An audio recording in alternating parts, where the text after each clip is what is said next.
ang mga pinakamainit na balita ngayong tanghali. 3 patay sa karambola ng 6 na sasakyan sa Barangay Fortune sa Marikina. Rizal, Cagayan Mayor Joel Ruma patay sa pamamaril habang nangangampanya. Libo-libong Katoliko dumagsa sa unang araw ng burol ni Pope Francis sa St. Peter's Basilica. 5 katao arestado matapos mahuli sa aktong nagpapadsesyon sa Dinalupihan, Bataan. Sa MBC TV Sports, PBA All-Star Weekend ngayong taon posibleng makansela ayon kay Commissioner Marshall. At sa Showbiz Spotted, Janine Gutierrez itinuturing na 2 new angels ang mga yumaong lola na sina Pilita Corrales at superstar Nora Honor.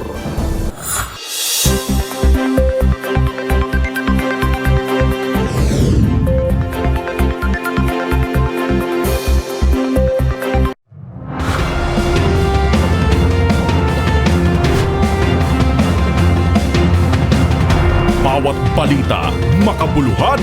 Bawat kwento, makapangyarihan. Boses ng Pilipino para sa Pilipino. Live mula sa MBC TV Studio. MBC TV Network News.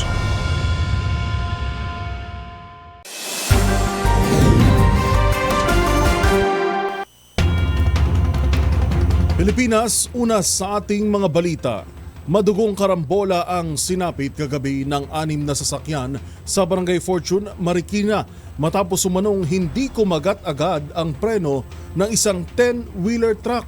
3 ang kumpirmadong nasawi habang 10 naman ang sugatan. Una sa balitang yan si Edniel Parosa. 3 ang kumpirmadong patay habang hindi bababa sa 10 ang sugatan matapos magkarambola ang 6 na sasakyan sa bahaging ito ng Barangay Fortune, Marikina City. Ayon sa Marikina Police, kinabibilangan ng mga biktima ng driver na isang pampaserong jeepney at mag-inang sakay ng isang kotseng nadagana ng isang trailer truck. Pasado alas 11 nang may ulat sa pulisya ang pagkawala na umano ng preno ng 10-wheeler mula sa paakyat na bahagi ng kalsada bago bumalagbag. Bukod sa jeep at sedan, damay rin sa aksidente ang isa pang jeepney, isa pang sedan at isang SUV. Pero kahit katapat lang din ito ang tanggapan ng City Rescue, inabot ng pasado alas 3 ng madaling araw bago natapos ang retrieval sa mga naipit na bangkay. Atras po siya, imagine niyo po, sumiyete yung container, tapos tumumba po siya sa kaliwang bahagi po niya doon sa driver's side. Natumba, nadaganan. Yun po ang nangyari. Yung jeep na yuping-yupe ang nadaganan po nung container van. Sa ligrang bahagi ng container van, naipit naman yung kotse sa pader at saka doon sa likod ng container van. Pag-alas 7 na ng umaga nang simula ng clearing sa bahagi ng Fortune Avenue dahil sa nakabalaho na truck at mga yuping sasakyan. Hawak na rin ng pulisya ang driver ng 10-wheeler na kinilala lamang sa alias de Gabriel, 54 anyos.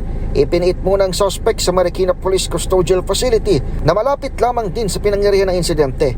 Maharap siya sa kasang reckless imprudence resulting in multiple homicide, multiple physical injuries at damage to properties. Para sa MBC TV Network News, ito si Edniel Parosa ng Laser H. Una sa Pilipinas, una sa Pilipino.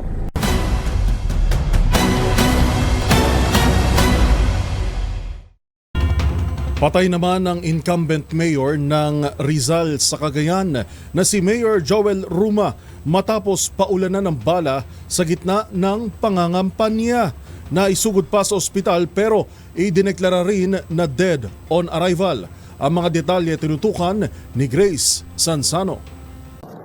Balita mula sa lalawigan ng Cagayan, nagpapatuloy pa rin ang hot pursuit operation ng mga otoridad sa buong lalawigan ng Cagayan upang matugis ang mga salaring nasa likod ng pamamaril at pagpatay kay incumbent Mayor Joel Ruma ng Bayan ng Rizal. Sa opisyal na ulat ng PROTU, naganap ang insidente bandang alas 9:30 kagabi at nang ratratin paulanan ng bala nang hindi pa nakikita kilalang suspek, ang alkalde na ikinadamay ng dalawa pang mga biktima na kinilalang sina Merson Abigubel at Melanie Talay na mga kapwa residente ng barangay Iluro Sur. Agad pang naisugod sa Tuaw District Hospital ang mga biktima para sa agarang lunas, ngunit indineklarang dead on arrival si Mayor Ruma habang hindi pa rin na matukoy ng pulisya ang kondisyon ng dalawang nadamay na mga biktima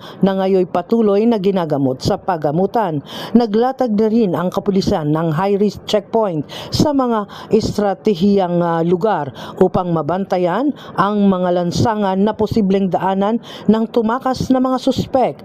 Kinukondena rin ng buong pamunuan ng Proto ang kalunos-lunos na krimen, kaya't hinihimok ngayon ng kapulisan ng Proto ang publiko na makipag-ugnayan at maipagbigay alam ang mga impormasyong maaring makatukoy at mapagkakakilanlan ng mga suspek upang mapanagot sa naturang krimen.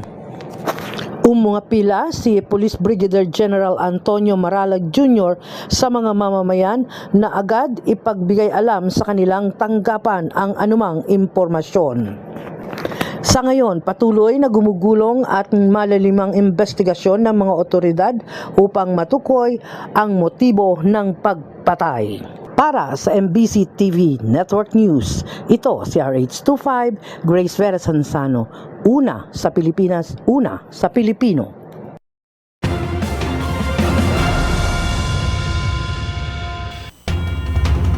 Dinagsa naman ng libo-libong mananampalataya ang pagsisimula ng burol ng Santo Papa Francisco sa St. Peter's Basilica. Ayon sa Vatican, tila hindi nauubos ang mga nais mag-alay ng kanilang pasasalamat at dasal sa tinaguriang The People's Pope. Ang mga detalye ihahatid ni James Galange.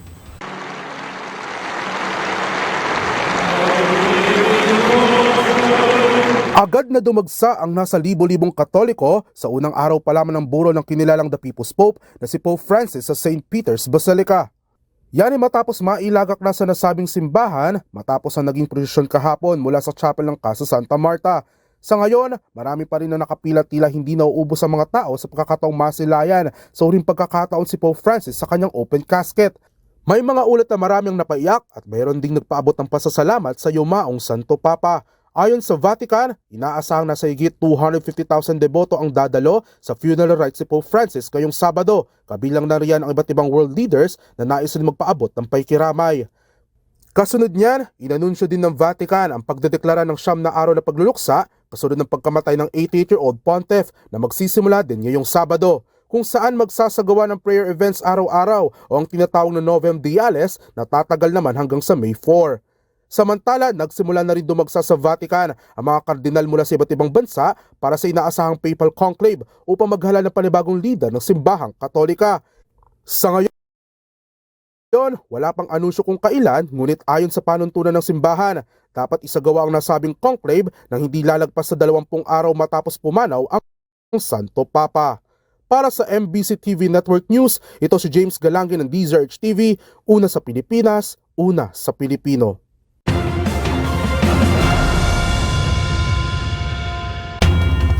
Umapela naman ang Catholic Bishops Conference of the Philippines o CBCP sa publiko na iwasan ang pagkampanya kay Luis Antonio Cardinal Tagle para maging susunod na Santo Papa.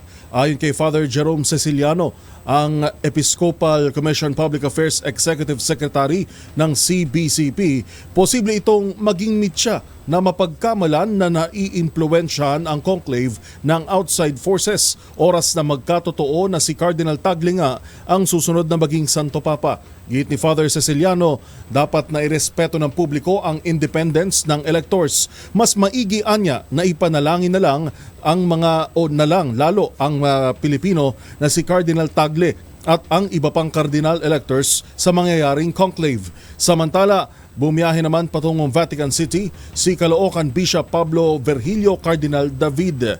Ayon kay David, matapos ang libing ay dadalo rin siya sa pre-conclave meeting. Inaasahan naman na makikipaglibing din si Manila Archbishop Jose Cardinal Advincula, ngunit hindi pa naglalabas ng detalye ng travel schedule ang Archdiocese of Manila. Sina David, Advincula at Tagle na mga Filipino cardinals ay magiging bahagi ng conclave na posibleng magsimula sa pagitan ng Mayo 5 hanggang Mayo 10.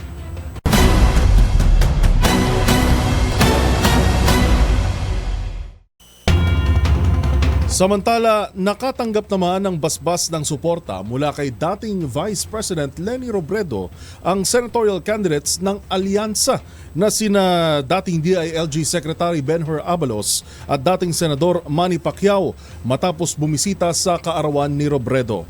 Pagkampanya nito, aktibo pero tahimik ang naging pagsaklolo ni Abalos lalo na nang humagupit ang bagyong Christine sa Naga. Narito ang ulat ni Kyle Bulyas.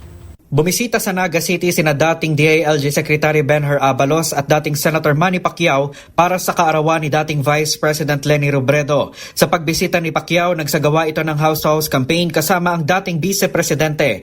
Nagpahayag din ng suporta si Robredo para sa pagtakbo sa pagkasenador ni Pacquiao. Matatanda ang naging magkalaban ng dalawa noong 2022 presidential elections. Samantala, suportado rin ni Robredo ang pagtakbo ni Abalos para sa pagkasenador. Ayon kay Robredo, matagal nang tumutulong si Abalos sa mga taga-Naga, lalo na noong sinalanta sila ng bagyong Christine. Ngunyan po, nagdadalagan siya bilang senador, tatabangan pa siya dahil haloy na siyang nagtatabang sa tuigdi sa Naga, lalo na po kang bagyong Christine.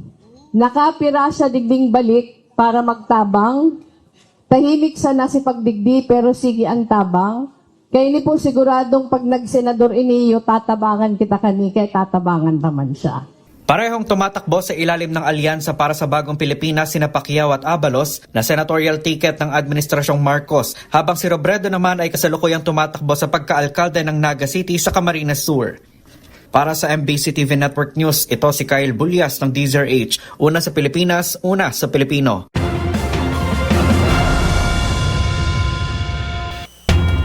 Sa iba pang balita, tiniyak naman ng NLEX Corporation na ligtas ang kanilang tauhan matapos aksidenteng masabit ng isang trailer truck ang dinaanan nitong toll booth sa expressway kaninang madaling araw.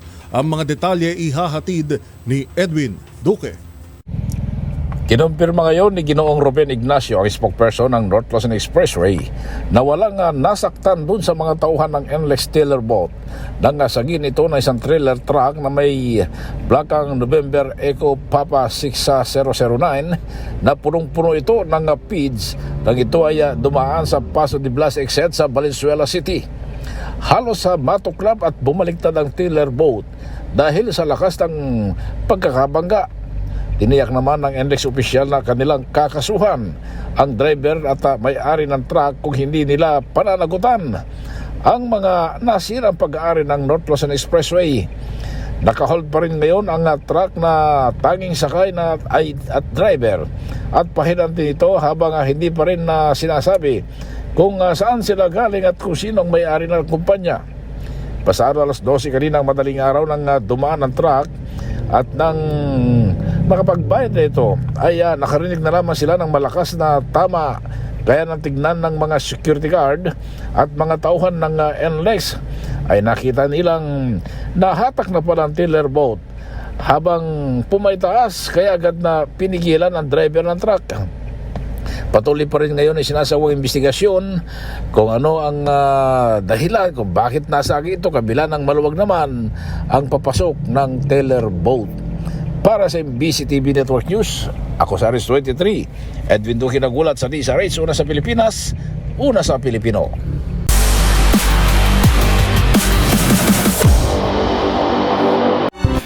Sa mundo naman ng basketball, malaki ang posibilidad na hindi na matuloy ang PBA All-Star Weekend ngayong taon.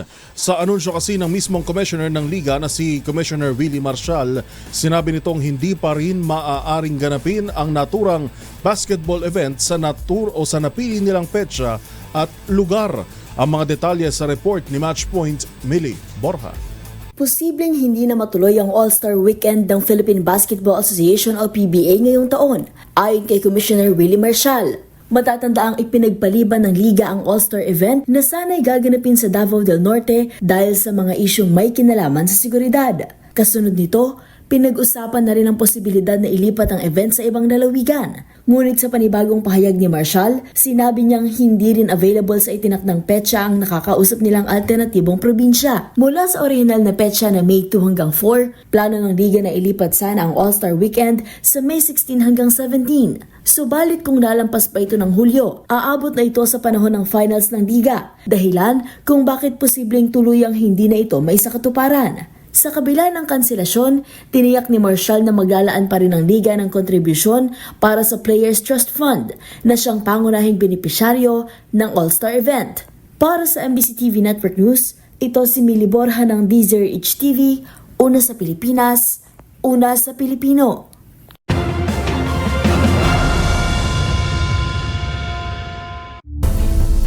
Narito ang mga balitang dapat ninyong abangan. 20 pesos na kilong bigas aarangkada na sa Visayas Region. Sa MBC TV Global, China nanawagan sa Estados Unidos na itigil ang paulit-ulit na banta sa taripa. At sa Showbiz Spotted nominees para sa American Music Awards 2025, kilalanin. Lahat ng yan sa pagbabalik ng MBC TV Network News.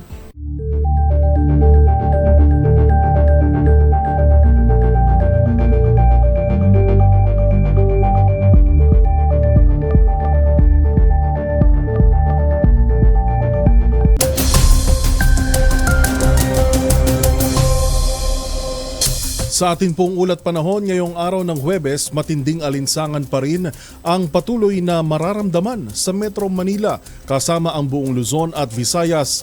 Epekto ng hanging dala ng easterlies. Magbaon po ng payong lalo na ngayong tanghali bilang pananggalang sa matinding sikat ng araw at maging sa tsansa ng panakanakang pagulan epekto ng localized thunderstorms. Kaugnay nito, naitala kahapon sa delikadong 43 degrees Celsius ang heat index sa bahagi ng Naiya, Pasay City at ngayong araw muling nagbabala ang pag-asa na posible itong pumalo sa 42 degrees Celsius. Tinataya namang aakyat sa 44 hanggang 45 degrees Celsius ang damang init sa mga probinsya sa Luzon, partikular sa Tuguegarao, Dagupan City, gayon din sa ilang bahagi ng Isabela, Aurora, Zambales at Cavite. Samantala, easterlies naman ang patuloy na nagpapaulan sa Southern Mindanao, kabilang ang Zamboanga Peninsula, Sorsogon at Davao Occidental.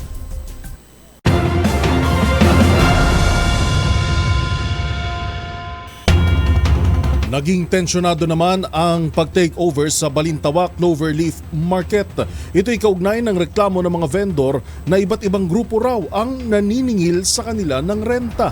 Ang mga detalye tinutukan ni Val Gonzales. 3 kalalakihan ang naaresto sa gitna ng pagbawi ng Balintawak Cloverleaf Market Corporation o BCMC sa Balintawak Market. Nauwi sa kaguluhan ang pag-takeover sa pamamahala ng Balintawak Market na nangyari kahapon ng hapon. Ayon kay Attorney Jairo Go, ang legal counsel ng BCMC, gumawa na sila ng aksyon dahil na rin sa mga reklamo ng mga stall owners na mayroong 2 pang magkaibang grupo na magkahiwalay na nangongolekta ng renta. Aniya, naguguluhan ng kawawang mga vendor kung sino talaga sila magbabayad.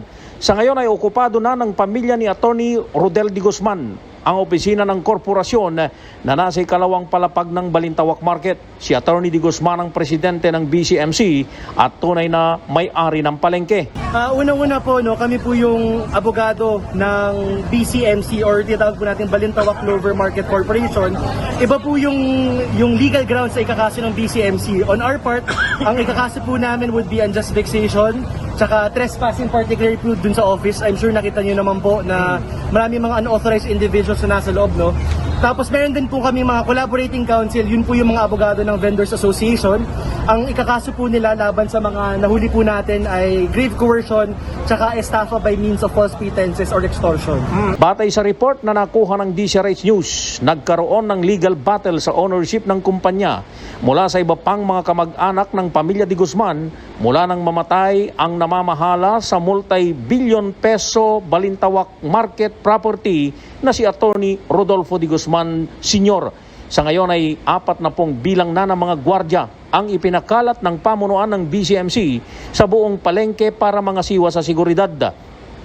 Sabi ni Atty. Go, nakatakda na nilang sampahan ng patong-patong na kaso ngayong araw sa Quezon City Prosecutor's Office ang 3 na aresto, kabilang na ang isa sa umanay nagpapakilalang miyembro ng Armed Forces of the Philippines. Para sa MBC TV Network News, ako si Val Gonzales, DZRH, una sa Pilipinas, una sa Pilipino.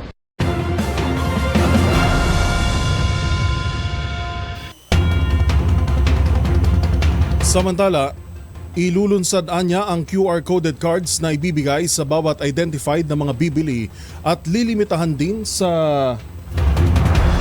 iba pang mga balita. Magpapatupad ng QR code system ang Cebu Provincial Government kapag ibinenta na ang 20 pesos per kilong bigas na inanunsyo kahapon ni Agriculture Secretary Francisco Chu Laurel Jr. Sa panayam ng DZRH, sinabi ni Cebu Governor Gwen Garcia na ito'y upang hindi maabuso ang bagsak presyong bentahan ng bigas. Ilulunsad naman ang QR-coded cards na ibibigay sa bawat identified na mga bibili at lilimitahan din sa 10 piso o 10 kilo ang kada kilo ang bentahan. Ibebenta ang 20 pesos per kilong bigas sa bawat munisipyo o city hall at tiniyak din na walang mangingialam na trader. Samantala, upang maibenta ng mas mura ang bigas, magiging 6 pesos and 50 centavos ang subsidiya ng national at 6.50 din sa local. Opo, yung 650 kami mag-a-absorb ng subsidy. Now, the President told us this will be for the time being. Kasi yung 2025 budget operational na, ito na, hindi ito napagbigyan. But he assured us by 2026, wala na kaming subsidize. Ayun. National government na, popondohan na talaga sa budget. Opo, 26, 27, and 28. Opo. Yes. Mararamdaman na sa susunod na linggo ang pangakong 20 pesos na kada kilo ng bigas kasunod ng anunsyo ni DA kasunod ng anunsyo ng DA. Yan po ay ginanap sa Cebu matapos ang serye ng pakikipagpulong sa mga gobernador sa Visayas kasama si Pangulong Bongbong Marcos. Ayon kay Secretary Kiko Laurel Jr., sisimula ng pagbebenta ng 20 pesos na bigas sa Visayas kung saan pinakakailangan umano nito. Ibebenta rin ang bigas sa mga mahihirap, miyembro ng 4Ps, mga may kapansanan, single parents at mga senior citizen. Paliwanag ng kalihim, isang uri ng subsidy ang pagbebenta ng 20 pesos kada kilo ng bigas na kung ang presyo ng bentahan ay 32 pesos hanggang 33 pesos. Ang pagbabayad sa natitirang halaga ay sasagutin ng national at ilang piling local government. Target naman ng administrasyon na mapalawig pa ito hanggang 2028.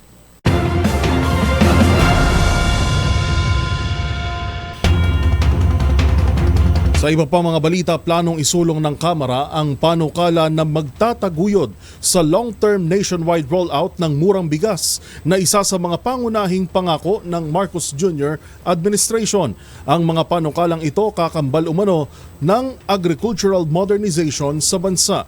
Magbabalita si Milky Rigunan. Ang direktiba ni Pangulong Bongbong Marcos sa Department of Agriculture ay simula pa lamang para matamo ang abot kaya na presyo ng bigas ng bawat pamilyang Pilipino.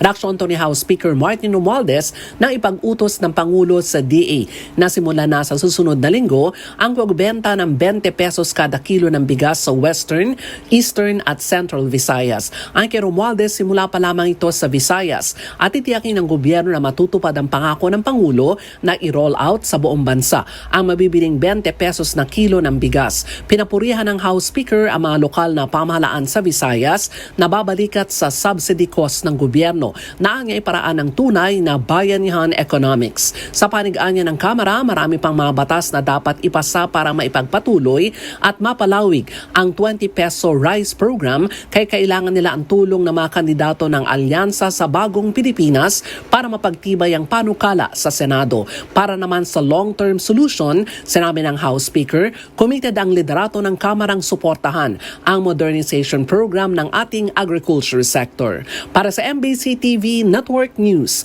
ako si Milky Rigunan, una sa Pilipinas, una sa Pilipino.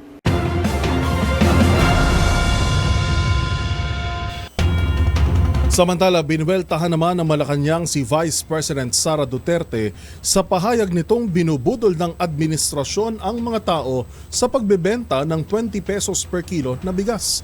Alamin natin ang update sa Malacanang mula kay Ms. Let Narciso. Ms. Let. Pinagsabihan ng Malacanang si Vice President Sara Duterte na huwag pairalin ang crab mentality at huwag maging anay sa lipunan.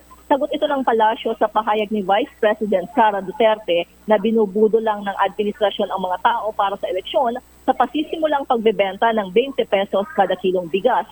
Sa press briefing, pinuna ni Palace Press Officer Claire Castro ang pagiging negatibo ng Vice Presidente, gayong datian niya ay nangangantyaw itong hindi kakayanin ang pagbebenta ng 20 pesos na bigas.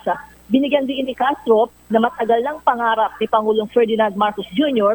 na maihatid ang murang bigas sa mga Pilipino. Kaya naman pinagsikapan anya ito ng administrasyon at ngayong masisimula na, dapat naman anyang suportahan. Narito si Yusek Castro. Sana po sa mga leader, ang tunay na leader at tunay na Pilipino ay dapat sumusuporta sa kapwa Pilipino, lalong-lalo na sa pinuno ng bansa. Huwag sanang pairalin ang crab mentality at huwag maging anay sa lipunan. Iginit rin ni Castro na matagal nang pinaplano ang programang P20, kaya naman wala itong kaugnayan sa mababang approval at trust rating ng Pangulo. Para sa MBC TV Network News, ito si Let Narciso. Una sa Pilipinas, una sa Pilipino. Live mula sa Malacanang, maraming salamat, Ms. Let Narciso.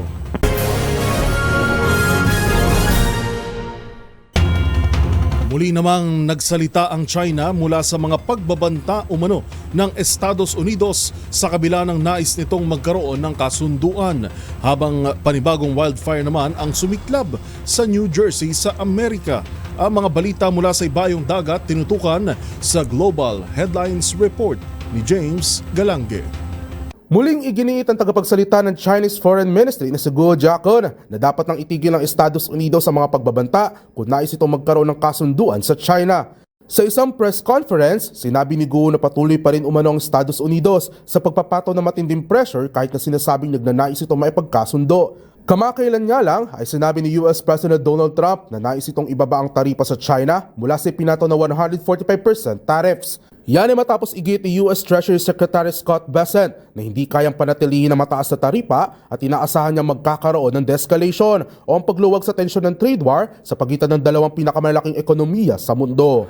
Sa iba pang balita, sumiklab naman ang isang malaking wildfire sa New Jersey Pineland malapit sa Atlantic Ocean Beach. Tinatayang ito na ang pinakamalaking wildfire na naitala sa lugar matapos ang halos 20 taon. Ayon sa New Jersey Forest Fire Service, tinupok na ng apoy ang nasa higit 12,500 acres o higit 50 kilometers ng lugar. Wala namang napaulat na nasawi o maski nadami ng mga kabahayan mula sa nangyaring sunog. Sa ngayon, dumoble ng naitalang insidente ng wildfire sa lugar kumpara noong nakarang taon, kung saan mula sa 310 ay umakyat na sa 662 wildfires sa unang 4 na buwan pa lamang ng taon. At yan naman nakalap nating balita mula sa iba't ibang panig ng mundo. Para sa MBC TV Network News, ito si James Galange ng DZRH TV, una sa Pilipinas, una sa Pilipino.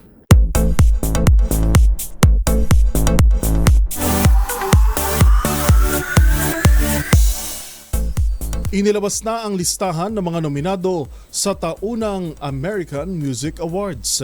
Sino nga kaya ang mga naglalaban-laban para sa titulong Artist of the Year, Collaboration of the Year at Favorite K-pop Artist? Tutukan sa Showbiz Report na ito.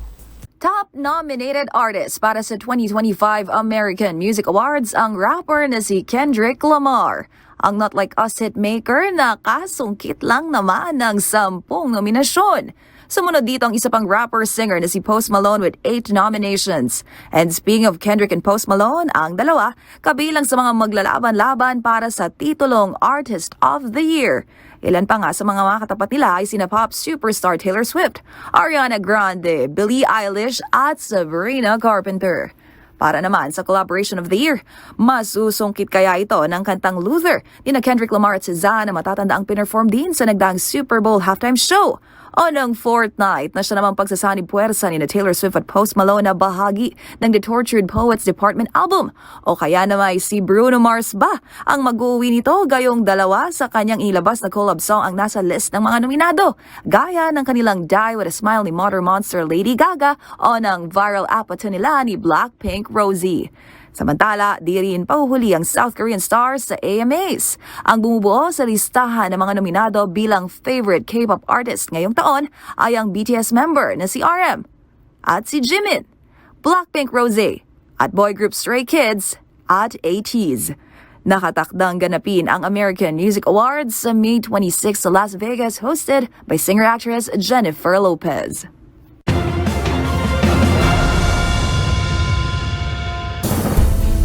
Abangan sa aming pagbabalik, motor rider na nakabangga ng pedestrian na hulihan ng shabu. Sa MBC TV Sports Pilipinas, humakot ng medalya sa table tennis tournament sa Indonesia. Yan at marami pang iba sa pagbabalik ng MBC TV Network News.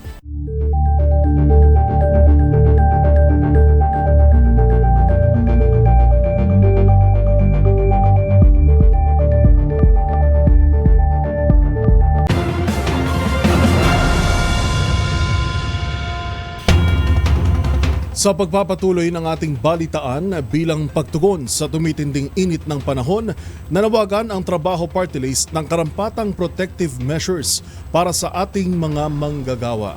Kabilang dito ang paglalaan ng naaayong summer uniform. Nagbabalik si Edniel Parosa. Nanawagan si 106 Trabaho Party List nominee Ninay Chavez sa mga pampubliko at pribadong kumpanya na matugunan ang kapakanan ng mga empleyado ngayong delikado na ang narararasang init ng panahon. Ikinabahala ni Chavez ng 106 Trabaho Party List ang patuloy na pagtala ng pag-asa sa heat index na mahigit sa 40 degrees Celsius sa iba't ibang bahagi ng bansa na maaaring magdulot ng panganib sa kalusugan at kapakanan ng mga manggagawa. Gate ni Chavez na 106 Trabaho Party List, dapat dagdagan ang water at rest break sa loob ng bayad na oras bilang bahagi ng mga safety adaptation plans ng mga kumpanya. Tinukoy rin ni Chavez na 106 Trabaho Party List ang umiiral na kautusan ng DOLE na bigyan at pagsuotin ng mga manggagawa ng uniforme maging ng personal protective equipment na naayon sa init ng panahon. Dagdag ni Chavez na 106 Trabaho Party List, dapat matiyak ng mga employer ang libreng supply ng sapat at ligtas na inuming tubig para sa lahat ng manggagawa. Hinikayat na 106 Trabaho Party List ng gobyerno at mga kumpanyang ipatupad ang alternative working arrangements, lalo na para sa mga trabahong maaring isagawa sa bahay upang maiwasan ang labis na exposure sa init. Para naman sa mga trabahong kinakailangan gawing on-site, sinabi ni Chavez na 106 Trabaho Party List na hindi lang dapat dagdagan ng heat breaks kundi dapat ding dagdagan ng kompensasyon para sa mga manggagawang patuloy na pumapasok sa kabila ng panganib. Para sa MBC TV Network News, ito si Edniel Parosa na DZRH. Una sa Pilipinas, una sa Pilipino.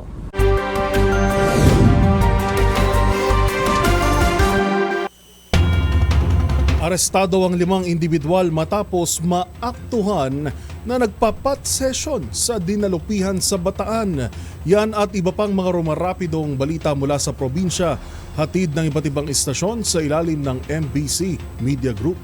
5 katao ang naaresto habang aktong nagsasagawa ng patsesyon ng shabu sa isang bahay sa Barangay Luwakan, Dinalupihan, Bataan.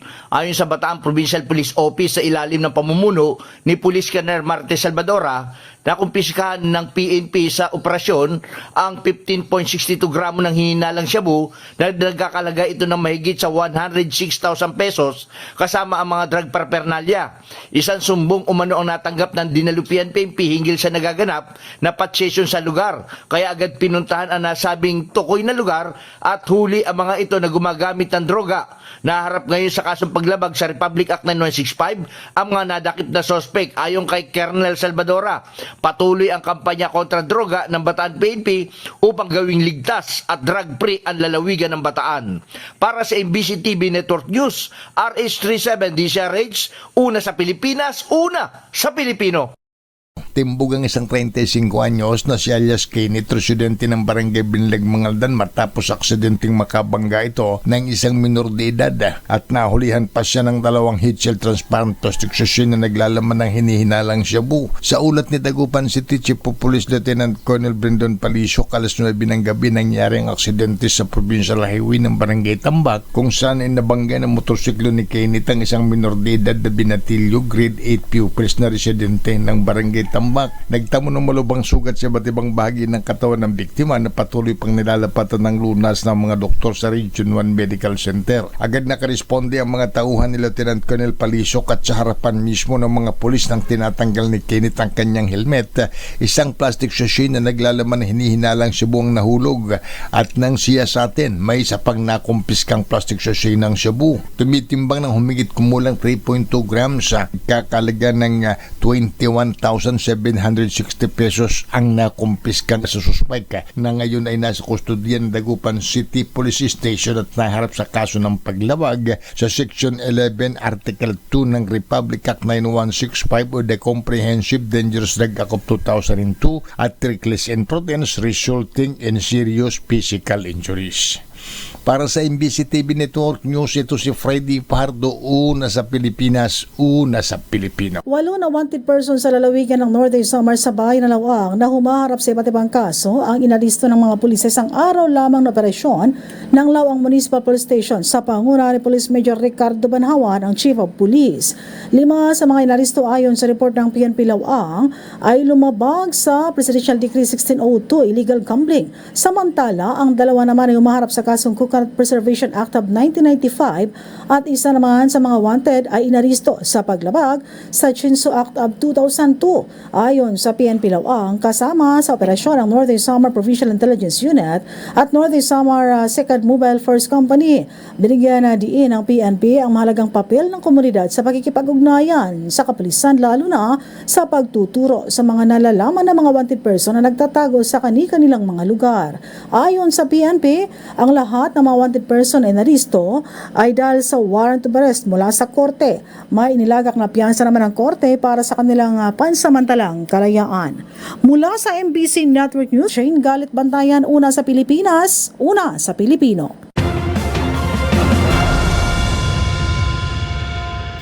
Samantala, mariing kinukondena at lubos na nababahala ang MBC Media Group sa ginawang pagbabanta ni Abra Congressional Candidate at La Paz Mayor JB Bernos sa aming DZRH Provincial Correspondent na si Romy Gonzales.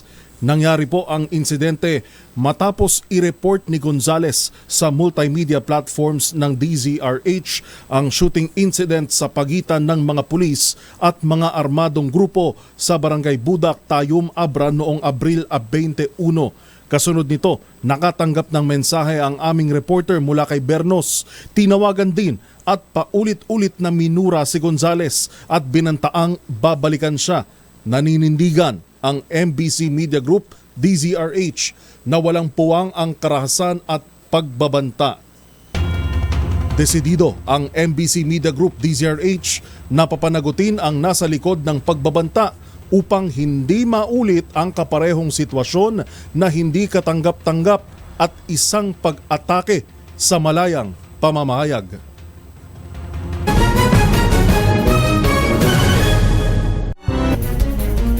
Samantala, laganap ang isyu ngayon ng mga kandidato na gumagamit ng mga sikat na kanta bilang campaign jingle. Bagamat may mga pagkakataon na hinahayaan ito, maraming umaalmang local artist ngayon na ang ginagamit ang kanilang awitin ng walang pahintulot. Ang practice na ito, mariing kinondena ng COMELEC at hinikayat ang mga singer at artist na magreklamo kapag naranasan ito. Ano nga ba ang paglabag dito ng kandidato? Alamin sa report na ito. Isa sa mga bagay na nais makita ng marami sa isang kandidato ay ang pamumuno nito sa salita at gawa o leading by example. Ibig sabihin, kung ano ang ipinangako sa kampanya at mga advokasy ang ikinakampanya niya, ay ganun din ang nakikitang ginagawa niya. Kaya naman, marami ang nagtaas kilay sa mga kandidato na napapabalita na gumagamit ng mga sikat na kanta bilang kanilang campaign jingles nang walang pahintulot sa may-ari ng musika na lumikha nito. May ilang artist kasi na umalma sa paggamit ng kanilang mga awitin. Isa na riyan ang pagpapatugtog ng awiting R&B ng rapper na si Omar Manzano o mas kilala bilang Omar Baliw sa proclamation rally ni Pastor Apollo Kibuloy. Matapos sa pagmamahal gawa, hindi kanya ililigaw. Sa taong hindi bibitaw, tama ang sisigaw. Ito ay agad namang inalmahan ng rapper at sinabing wala siyang kinalaman dito at ginamit ito ng walang pahintulot mula sa kanya. Ganito rin ang karanasan ng bandang Lola Amor kung saan ginamit ang hit song ng banda na Raining in Manila bilang campaign jingle sa pangangampanya. Paglilinaw ng banda, hindi sila mag-e-endorso ng kandidato na hindi nakaayon ng paniniwala sa kanila at hindi nila alam ang plataforma. Patama ni Omar Baliw hindi pa raw nauupo sa pwesto ay mistulang magnanakaw na ang mga ito. Ayon kasi sa batas, ang paggamit ng anumang likhang sining gaya ng kanta, tula o video ng walang pahintulot ay pagnanakaw na maituturing mula sa orihinal na artista o tinatawag na copyright infringement. Ito ay isang uri ng paglabag sa Intellectual Property Code Section 217 at 218. Ang sino mang mapapatunayang gumawa nito ay maaaring pagbayarin ng multa mula 50,000 hanggang 1.5 million pesos. Maaari rin itong makulong ng 1 hanggang 9 na taon, depende sa bigat ng kasalanan. Mariing kinokondena ng Commission on Elections ang mga ganitong practice at ayon sa ahensya, maituturing ito bilang illegal campaign propaganda. Hinikayat din ni COMELEC Chairman George Garcia ang mga singer at musikero na maghain ng reklamo laban sa mga kandidato o partido na gumagawa nito dahil mula rito at saka lamang pwedeng umaksyon ang COMELEC. Kung mayroon pa kayong nahuling ipinagbabawal na akto o kaya naman ay mayroon kayong reklamo, itag nyo kami sa DZRH. Hoy! Bawal yan!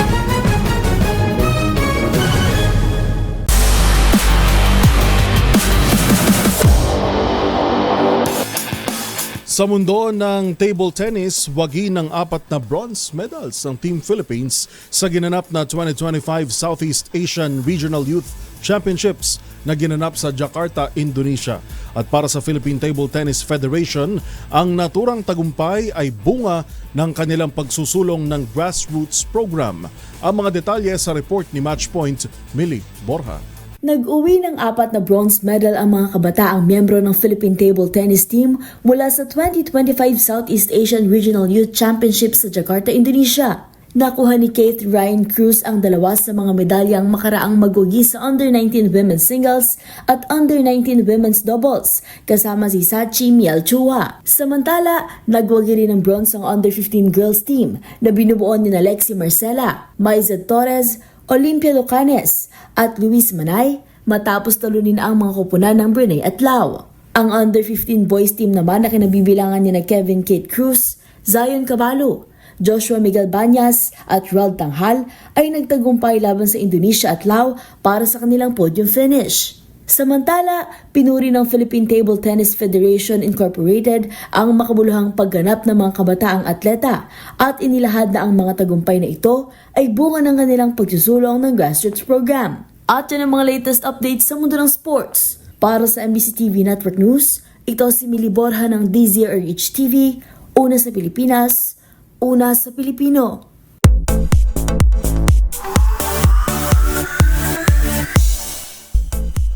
Dalawang bagong anghel o 2 new angels. Ganyan po ngayon ang turing ng aktres na si Janine Gutierrez sa kanyang mga yumaong lola na sina Asia's Queen of Songs, Pilita Corrales at superstar national artist na si Nora Honor. Magugunita na 4 na araw lang ang pagitan mula nang magkasunod na pumanaw ang dalawang batikang singer-actress. Ang buong pahayag ni Janine tutukan sa report na ito. Superstar Nora Honor at Asia's Queen of Songs Pilita Corrales para sa iba, pero mamagay at mamita para sa kanilang naulilang apo na si Janine Gutierrez. Sa kanyang Instagram broadcast channel, nagpaabot ng pasalamat si Janine sa lahat ng mga nakiramay at nakidalamhati sa magkasunod na pagpanaw ng kanyang mga lola.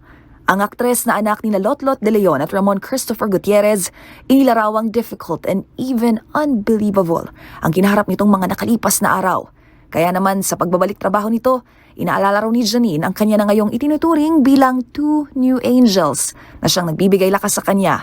Nangako itong gagawin ng makakaya para maging proud ang mga namayapang lola na pagamat nilisan ng mundo ay mananatiling buhay ang mga alaala sa pamamagitan ng mga team at tatawarang kontribusyon sa larangan ng pelikula at telebisyon.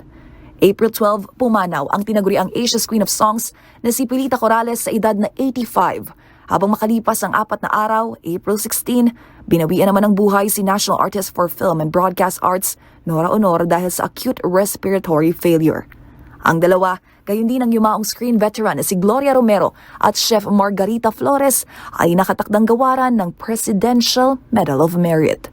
Para sa MBC TV Network News, ito si Angelica Cosme ng DZRH TV, una sa Pilipinas, una sa Pilipino.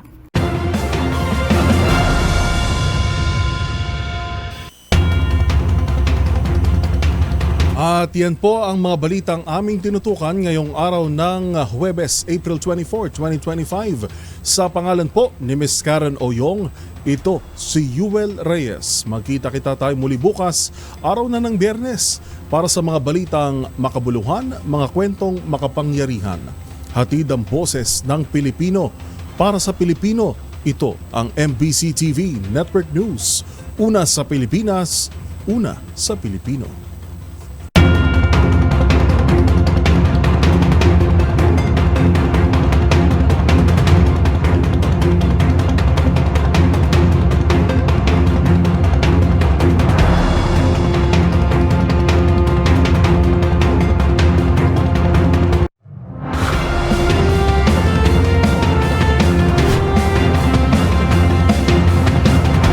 Bawat balita, makabuluhan. Bawat kwento, makapangyarihan. Boses ng Pilipino para sa Pilipino. Live mula sa MBC TV Studio.